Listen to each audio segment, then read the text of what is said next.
कहानी भ्रम की। एक दिन एक साधु सुबह सुबह सैर के लिए किसी समुंदर के किनारे पर पहुंचते हैं। साधु का ध्यान वहां पर एक आदमी पर जाता है। वह आदमी एक स्त्री की गोद में सर रखकर सो रहा था।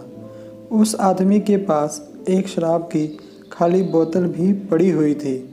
ये सब देखकर साधु ने सोचा कि ये आदमी कितना शराबी और कामुक है, जो कि सुबह सुबह शराब का सेवन करके एक स्त्री की गोद में सिर रख के प्रेमालाप कर रहा है।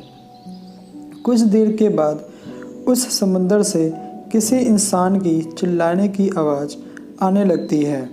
वो इंसान समुंदर में डूब रहा था, इसलिए वो बचाओ बचाओ चिल्ला रहा था। उस साधु ने ये सब देखा, फिर भी वो कुछ नहीं कर पाया क्योंकि उसे तैरना नहीं आता था। साधु बिना कुछ बोले वहीं के वहीं खड़ा रहा और ये सब देखता रहा। जो आदमी एक स्त्री की गोद में अपना सर रख के सो रहा था, वो खड़ा हुआ और उस डूबने वाले इंसान को बचाने के लिए पानी में कूद पड़ता है। थोड़ी ही देर में उस आदमी ने उस डूबने वाले इंसान को बचा लिया और वो उसे समंदर के किनारे पर लेकर आया। अब ये सब नज़ारा देखने के बाद वो साधु विचार में पड़ गया कि अब मैं इस आदमी को भला समझूं या फिर बुरा। साधु उस आदमी के पास जाते हैं और उनसे पूछते हैं कि भाई तुम कौन हो, यहाँ पर तुम क्या कर रहे हो।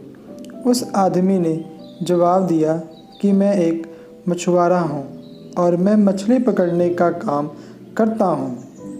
आज कई दिनों के बाद मैं सुबह समुंदर से मछली पकड़ने के बाद जल्दी यहाँ पर आराम करने के लिए लौटा हूँ। मेरी माँ मुझे लेने के लिए आई हैं और उसको कोई दूसरा बर्तन ना मिलने के कारण वह इस शराब की बोतल में पानी भरकर मेरे लिए लाई है।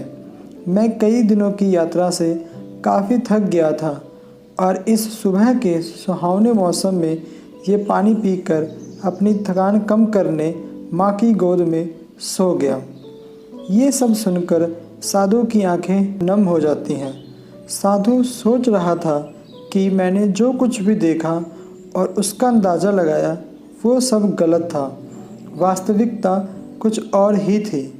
उसे अपने आप पर गुस्सा आता है कि मैं कैसे किसी के बारे में ऐसे घटिया सोच सकता हूँ। दोस्तों, इसलिए हमें किसी भी निर्णय लेने से पहले उसके बारे में 100 बार सोचना चाहिए और अच्छे से सोच समझकर ही फैसला लेना चाहिए, क्योंकि कभी कभी हम फालतू के भ्रम में होते हैं और ऐसे ही भ्रम में आकर हम गलत फैसला ही कर लेते हैं। इस छोटी सी कहानी से हमें यह सीखने को मिलता है कि जो जैसा दिखता है वैसा होता नहीं है, उसका एक दूसरा पहलू भी हो सकता है। पर कभी कभी हम फालतू के भ्रम में आकर गलत सोच लेते हैं, जो कि हमें नहीं करना चाहिए। अगर आपको यह कहानी पसंद आई हो तो वीडियो को लाइक और चैनल को सब्सक्राइब करें। वीडियो को पूरा देखने के लिए आपका दिल से धन्यवाद।